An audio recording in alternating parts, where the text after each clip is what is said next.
नमस्कार, आप देख रहे हैं क्राइम तक। मैं हूं अश्विनी सिंह। निर्भया केस आपको याद होगा, लेकिन निर्भया से ही मिलता जुलता केस एक जयपुर से सामने आया, जहां पर कानपुर से चलकर जयपुर जाने वाली बस में, चलती बस में एक लड़की के साथ दरिंदगी का मामला सामने आया है। दरअसल ये घटना 9 दिसंबर का बताया जा रहा है, जहां पर उन्नाव उन्नाव की एक लड़की है जो 19 साल की बताई जा रही है। वो लड़की अपने ननिहाल यानी मामा के घर जाने के लिए कानपुर से बस पकड़ती है जो जयपुर जाती। जयपुर उसका ननिहाल था, जहां उनके मामा ने उसे बुलाया था कढ़ाई बुनाई का काम सिखाने के लिए, जिसके बाद वो 2 पैसे कमा सके और अपने घर में आर्थिक मदद कर सके। लड़की बेहद ही गरीब परिवार से थी, जिसके बाद वो सोचती थी कि कैसे भी करके उसके घर में छोटे भाई बहन है जिसका गुजारा होना मुश्किल हो रहा था, जिसकी वजह से वो काम सीखने के लिए अपने मामा के यहाँ यानी जयपुर जाती है। इसी दरमियान वो 9 दिसंबर को बस पकड़ती है जयपुर जाने के लिए। कानपुर से ये बस होता है और उस बस में जैसे ही चढ़ती है, बस तकरीबन शाम के 7 बजे का होता है। 7 बजे वो बस में चढ़ती है, जिसके बाद उसका बैठने वाला सीट पहले से बुकिंग होता है और बैठने वाली सीट के ठीक बगल में उसके एक और लड़की होती है। ये दोनों आपस में बातचीत करते हैं, लेकिन कुछ ही दूरी के बाद वो लड़की वहां से उतर जाती है। अब आगे बस रवाना होता है।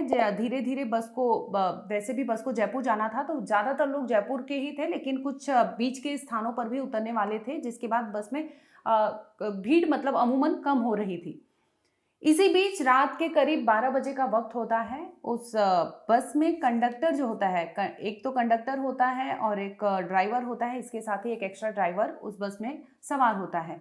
ये सवारी आगे की ओर गुजरती है। इसी बीच तकरीबन 12 बजे बस का कंडक्टर जो होता है वो बस चलाने चला जाता है और जो ड्राइवर होता है वो वहाँ पे घूमते फिरते रहता है। इसी दरमियान उसकी नज़र उस उन्नाव से चढ़ी उस लड़की पर पड़ती है, जिसके बाद वो लड़की को कहता है कि तुम मेरे केबिन में जाकर सो जाओ, क्योंकि उस पैसे के नाते उसने स्लीपर सीट बुक नहीं किया था, उसने सिटिंग वाली ही बुक की थी, जिसकी वजह से वो बैठा। उसे देखकर उसे लगता है कि सीट खाली ही है और तुम मेरे केबिन में जाकर सो जाओ।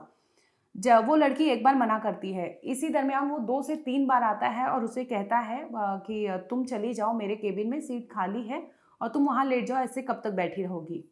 जिसके बाद लड़की भी सुन लेती है कंडक्टर की बात और वो चली जाती है उस केबिन में। जब केबिन में जाती है तो देखती है कि वहाँ पर 2 लड़के ऑलरेडी मौजूद होते हैं।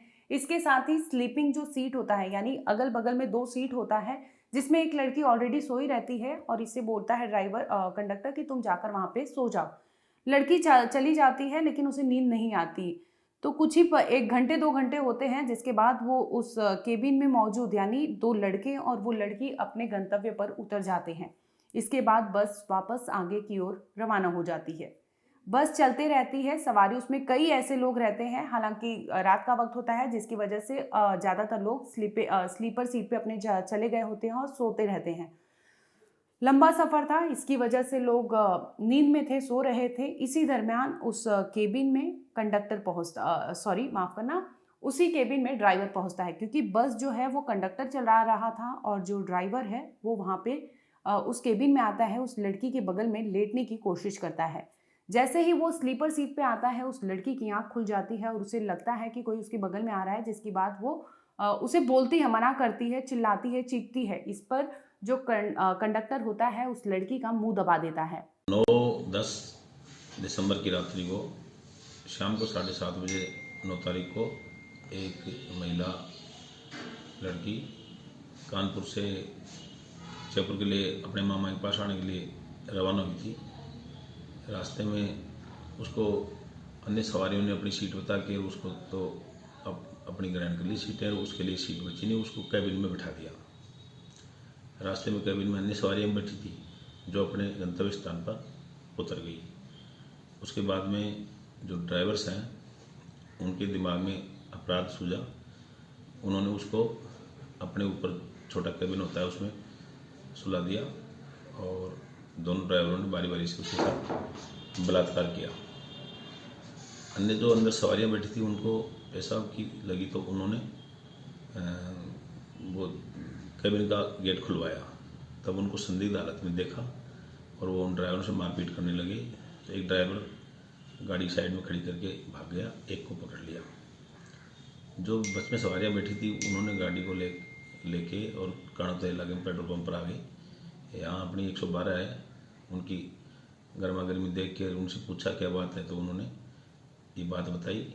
वो थाने पर ले गई और इनके मामा को बुलाया जो आ चुका था वहाँ, और उनसे रिपोर्ट लेके और मोहम्मद आरिफ नाम का जो ड्राइवर है उसको गिरफ्तार कर लिया। एक चालक जो गाड़ी छोड़ के फरार हो गया, वो ललित नाम है उसका, वो भाग गया। उसको टीम भेज के तलाश कराया था, जो अपने घर से भी फरार है।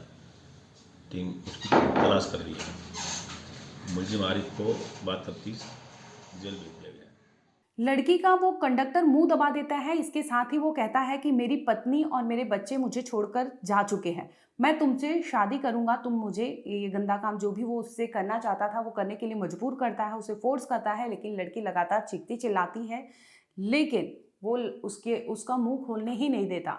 इसी दरमियान जो बस में और लोग उसके सहयोगी मौजूद होते हैं, यानी एक कंडक्टर है जो बस चला ड्राइवर है, दो ड्राइवर थे और एक कंडक्टर था। कंडक्टर बस चला रहा था और इसके साथ ही एक ड्राइवर रेस्ट कर रहा था। दूसरा ड्राइवर उस लड़की के बगल में था जो जोर जबरदस्ती कर रहा था उस लड़की के साथ। हालांकि उसका मुंह दबा दिया था। इसके साथ ही वहाँ मौजूद उसके सहयोगी जो होते हैं बस में जोर जोर से म्यूजिक बजाने लगते हैं, जिसकी वजह से उसकी वॉइस बाहर ना आ पाए। हालांकि बहुत लोग सोए थे, कुछ लोगों ने नींद में होने की वजह से लोगों को कुछ मालूम नहीं पड़ा, लेकिन वो म्यूजिक की वजह से उस लड़की की भी चीख बाहर नहीं आ पाई और वो दरिंदा उस लड़की के साथ चलती बस में हैवानियत की हदें पार कर देता है और उसके साथ गंदा काम करता है। वो लड़की को धमकी भी देता है कि अगर वो पुलिस के सामने गई, कुछ भी कही, तो वो चीज़ें उसे ठीक नहीं होगा, जिसकी वजह से लड़की डर जाती है, भयभीत हो जाती है। लेकिन जैसे ही वो जयपुर उतरती है तो उसके और भी सहयोगी जो होते हैं बस में, उनको वो बताती है कि उसके साथ इस बस में, चलती बस में गंदा काम किया गया है, जिसकी वजह से लोग वहाँ पे गुस्से में आ जाते हैं और फौरन उस आरोपी जो कंडक्टर होता है उसे पकड़ लेते हैं। हालांकि इस जैसे ही देखते हैं कि उस आरोपी को पकड़ा गया है, उस फौरन बाद वहाँ मौका वारदात से दो और लोग जो उसके सहयोगी होते हैं मौका वारदात से फरार हो जाते हैं, भाग जाते हैं। जिसके बाद लड़की के मामा को बुलाया जाता है और खबर दी जाती है कि उनके घर की इस बेटी के साथ गंदा काम हुआ है। जिसके बाद मामला पुलिस तक पहुंचता है। पुलिस इस मामले को लेकर छानबीन कर रही थी, खोजबीन कर रही थी, जांच पड़ताल कर रही है। फिलहाल इस मामले में आरिफ, यानी जो गंदा काम किया है वो आरिफ है। आरिफ ने ही उस लड़की के साथ दरिंदगी की और कहा कि मैं तुमसे शादी करूंगा, और इसी को कहते हुए उसने उस लड़की के साथ दरिंदगी की। जिसके बाद आरोपी को जयपुर पहुंचते ही पकड़ लिया गया और पुलिस के हवाले कर दिया गया।